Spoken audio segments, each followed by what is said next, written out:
अस्सलाम वालेकुम। आज फार्मास्यूटिक्स 2 जो कि इंडस्ट्रियल फार्मेसी है उसको लेक्चर नंबर है 4th, जिसमें हम पढ़ेंगे फार्मास्यूटिकल फॉर्मुलेशंस के बारे में।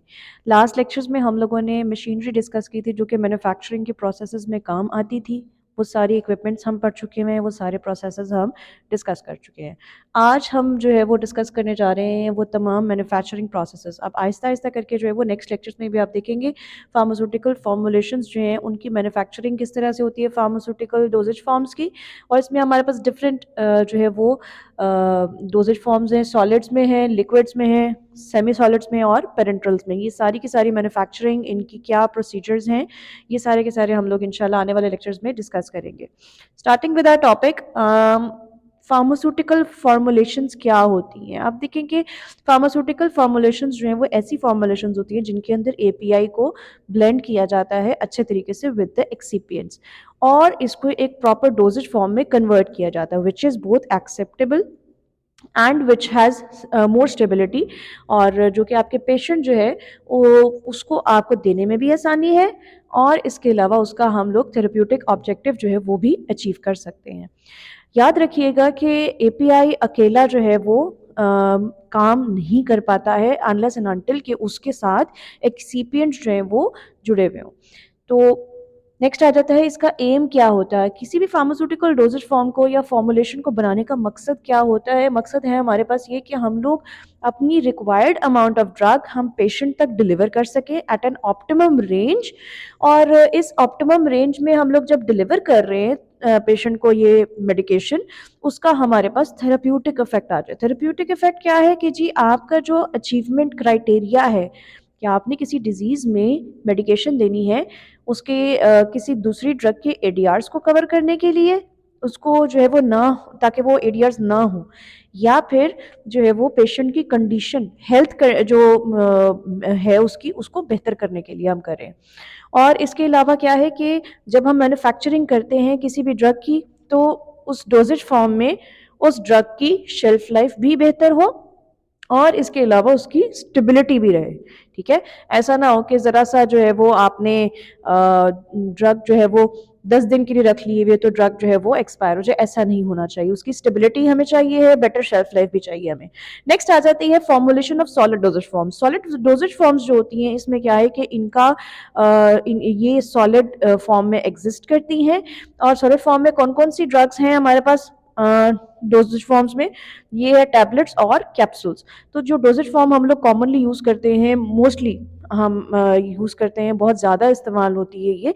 और जो है वो इसमें टैबलेट्स आज हम लोग डिस्कस करेंगे कि टैबलेट्स क्या होती हैं। पहली बात तो ये कि टैबलेट्स और कैप्सूल्स दोनों ही यूनिट डोजेज फॉर्म्स होती है। यूनिट डोजेज फॉर्म का क्या मतलब होता है कि आपने देखा होगा कि डब्बे के बाहर एक क्वांटिटी लिखी हुई होती है, उसकी डोज लिखी हुई होती है डोजेज के 250 mg फॉर एग्जांपल या 500 mg। उसका मतलब क्या होता है कि हर टैबलेट में या हर कैप्सूल में वो यूनिट या कह लें कि वो डोजेज फॉर्म जो है वो डोज जो है वो उस डोजेज फॉर्म के अंदर अवेलेबल होती है, कि वो स्ट्रेंथ ऑफ द ड्रग जो है वो प्रेजेंट होती है हर टैबलेट के अंदर या हर कैप्सूल के अंदर।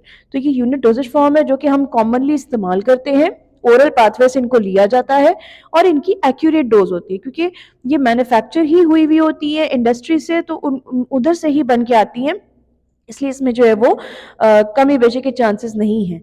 किस तरह से कि अगर आप फॉर एग्जांपल अगर आप कोई सिरप दे रहे हैं तो चम्मच का साइज वेरी कर सकता है, लेकिन टैबलेट जो है उसके अंदर एक मेजर्ड क्वांटिटी जो है वो आपकी मेडिकेशन की डाली जाती है, जिसकी वजह से वेरिएशन के चांसेस नहीं है।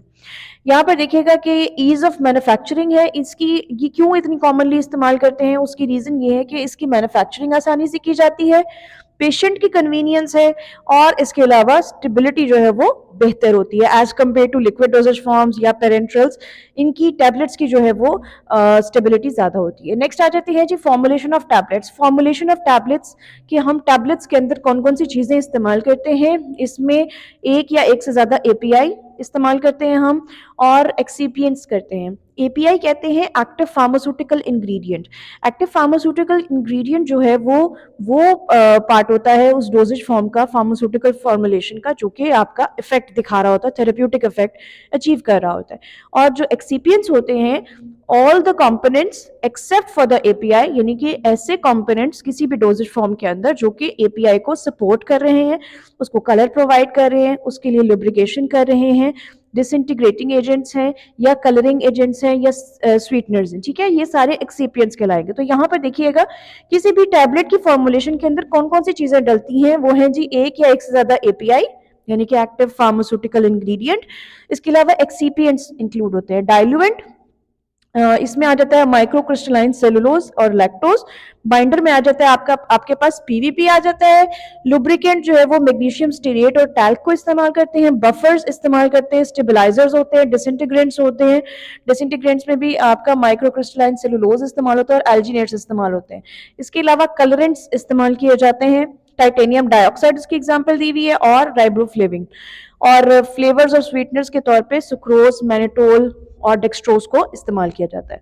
नेक्स्ट आ जाते हैं आपके पास मैन्युफैक्चरिंग ऑफ टैबलेट्स। मैन्युफैक्चरिंग अब हम किस तरीके से करते हैं, हमारे पास 3 मेथड्स होते हैं किसी भी टैबलेट को मैन्युफैक्चर करने के लिए, डिपेंडिंग अपॉन इट्स कंडीशन कि उसकी स्टेबिलिटी किस जगह पर है। 3 मेथडोलॉजीज हैं। नंबर 1 इज वेट ग्रेन्युलेशन, फिर आ जाती है आपके पास ड्राई ग्रेन्युलेशन, और तीसरी आ जाती है डायरेक्ट कंप्रेशन। इसके अंदर आप देखिएगा कि वेट ग्रेन्युलेशन मेथड में हम क्या करते हैं, इसका प्रोसीजर क्या है, ये सबसे ज्यादा कॉमनली इस्तेमाल किया जाने वाला आपका प्रोसेस है, और इसके अंदर जो है वो हम सबसे पहले वे करेंगे और ब्लेंड करेंगे तमाम इंग्रेडिएंट्स को। अब इसके अंदर जो है वो आपके लिक्विड इंग्रेडिएंट्स भी आ जाते हैं और आपके सॉलिड फॉर्म में जो इंग्रेडिएंट्स हैं वो भी आते हैं। इसके बाद आप जो है वो इसकी प्रिपेयर करेंगे वेट ग्रेन्युलेशन। इसमें क्या है कि आपने अपना जो स्लरी है वो ग्रेन्युलेटर में डालनी है और इसके जो है वो वेट ग्रेन्युलेशन जो है वो कर देनी है। फिर उसके बाद जो है वो आप स्क्रीन करेंगे डैम्प मैस को। जो आपके पास डैम्प मैस आएगा जो कि आटे की तरह गूंदा हुआ होगा, इस तरह का जो मैस होता है, इसको हम ग्रेन्युलेटर से निकाल के तो उसके अंदर डाल देते हैं, जो कि आपका स्क्रीनिंग होती है। इसमें स्क्रीनिंग जब हम करेंगे तो इसमें पैलेट्स या फिर ग्रेन्यूल्स की शक्ल में हो जाएगा। पैलेट्स कहते हैं जो कि लॉन्ग तरीकेकार से जो आपकी लॉन्ग शेप में आ जाते हैं आपके ग्रेन्यूल्स, और ग्रेन्यूल्स जो है वो छोटे साइज के होंगे। और इसके बाद हम करेंगे इसकी ड्राइंग जब हम कर देंगे तो उसके बाद इसकी करेंगे स्क्रीनिंग या सीविंग आप कह सकते हैं। जो हमें रिक्वायर्ड साइज होता है जो हम लोगों ने कंप्रेशन के लिए अप्लाई करना होता है, तो वो हम उसकी कर देंगे स्क्रीनिंग के बाद हम लुब्रिकेट ऐड कर देंगे। लुब्रिकेंट जो है वो जब हम ऐड कर देंगे उसको उसके साथ मिक्स कर देंगे, जो आपके पास ग्रेन्यूल्स आएंगे उसके साथ लुब्रिकेंट को अच्छे से ब्लेंड करना है, और फिर इसको जो है वो डाई के अंदर डाल देना। जो आपकी कंप्रेशन मशीन का डाई होगा उसके अंदर डाल देना। जब आप उसके अंदर डाल देंगे फिर उसके बाद कंप्रेशन अप्लाई करेंगे, चाहे वो सिंगल कंप्रेशन हो या फिर डबल कंप्रेशन हो, तो उसके बाद जो है वो आपकी टैबलेट जो है वो तैयार हो जाएगी। इसकी एग्जांपल है आपके पास पैरासिटामोल की टैबलेट्स जो होती है उनकी फॉर्मुलेशन वेट ग्रेन्युलेशन मेथड से होती है।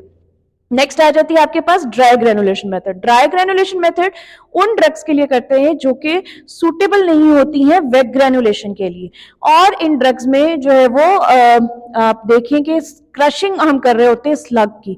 स्लग जो होता है कंपैक्ट मैस होता है, but it is not wet mass. जिस तरह का यहाँ पर वेट मैस था, सॉफ्ट मैस था, वहां पर सॉफ्ट मैस नहीं होता है, हार्ड मैस होता है, और वो कंपैक्ट मैसेज जो है उनको बना के तो उसके बाद उनको क्रश किया जाता है जिससे ग्रेन्यूल्स जनरेट होते हैं। तो यहाँ पर मेथड जो है वो ये है कि आपने सबसे पहले वे करना है इंग्रेडिएंट्स को, उनको ब्लेंड करना है, और इसके अंदर जो है वो मिक्सिंग आ जाएगी और मिक्सिंग आएगी सॉलिड्स की। ठीक है, जो भी आपके इंग्रेडिएंट्स है सॉलिड इंग्रेडिएंट्स उनको आपने वे करके मिक्स कर लिया। उसके बाद आपने स्लग की फॉर्मेशन करनी है। स्लग कहते हैं कोई कॉम्पैक्ट मैस होता है लेकिन सॉलिडिफाइड फॉर्म में होता है, in which no amount of liquid is added. इसके अंदर किसी भी किस्म का सॉल्वेंट ऐड नहीं किया जाएगा। इसके बाद आपने उसको जो है वो क्रश कर लेना है स्लग को, और आपने बना लेने हैं ग्रेन्यूल्स। फिर उसके बाद जो है वो आपने जब ग्रेन्यूल्स बना लिए हैं उनको आपने स्क्रीन कर देना है, सीव कर देना है। जो भी आपको साइज रिक्वायर्ड होता है उसका आपकी टैबलेट के लिए जो ग्रेन्यूल्स होते हैं उनका जो रिक्वायर्ड साइज होता है उसमें आप उसको स्क्रीनिंग कर लेंगे। नेक्स्ट आ जाता है उसका लुब्रिकेंट ऐड करना। इसमें हम लोग जो है वो लिक्विड लुब्रिकेंट नहीं ऐड कर सकते हैं, इसमें सॉलिड फॉर्म में ही लुब्रिकेंट जो है वो ऐड किया जाता है। लुब्रिकेंट ऐड करने का मकसद क्या होता है कि आपकी जो ड्रग की अमाउंट है, या आप कह लें जो ग्रेन्यूल्स हैं या जो एक्सिपिएंट्स प्लस ग्रेन्यूल्स जो आपने बनाए हैं, जो आपके एक्सिपिएंट्स प्लस एपीआई आपने बनाए हैं ग्रेन्यूल्स में, तो वो ग्रेन्यूल्स जो है वो कंप्रेशन मशीन की डाई के अंदर चिपक ना जाए। इससे क्या होगा कि आपकी एक तो डोजेज फॉर्म जो है वो गलत बन जाएगी, ठीक है, उसकी अपीयरेंस खराब होगी, और उसके अंदर जो है वो एक्यूरेट अमाउंट जो है ड्रग की वो नहीं जाएगी। इसकी एग्जांपल आ जाती है आपके पास मेटफॉर्मिन की टैबलेट्स, जो कि आप ड्राई ग्रेनुलेशन की मेथोडोलॉजी से बना रहे हैं। नेक्स्ट आ जाता है लास्ट आपका जो मेथड है, that is direct compression method. Direct compression method जो होता है उसके अंदर हम क्या करते हैं कि बाजुकात हमारे पास रॉ मटेरियल और एक्सिपिएंट्स दोनों के दोनों जो है वो ग्रैन्युलर फॉर्म में एग्जिस्ट कर रहे होते हैं। तो फिर ऐसे में हम लोग कंपैक्ट मास बना के दोबारा उसको सीव नहीं करते हैं, दोबारा उसको जो है वो क्रशिंग या कह लो कि सीविंग करके जो है वो उसका साइज नहीं मेंटेन करते। हमें पहले से ही पता है कि हमारे पास ग्रैन्युलर फॉर्म है उनकी, और उनके पास जो है वो एडहेशन की एबिलिटी है। एडहेशन मतलब चिपकने की। तो उससे क्या होगा कि हम सबसे पहले क्या करेंगे, वे करेंगे इंग्रेडिएंट्स को, उनको आपस में मिक्स करेंगे या ब्लेंड करेंगे, फिर उसके बाद हम क्या करेंगे, डायरेक्ट हम लोग जो है वो कंप्रेशन उसकी लगा देंगे। हम उन ग्रेन्यूल्स को जो है वो मिक्स्ड ग्रेन्यूल्स जो होंगे उनको हम लोग जो कंप्रेशन मशीन है उसकी डाई में डालेंगे और ऊपर से जो है वो उसको कंप्रेशन अप्लाई कर देंगे। इस मेथड से जो ड्रग बनती है वो एस्पिरिन है। Thank you.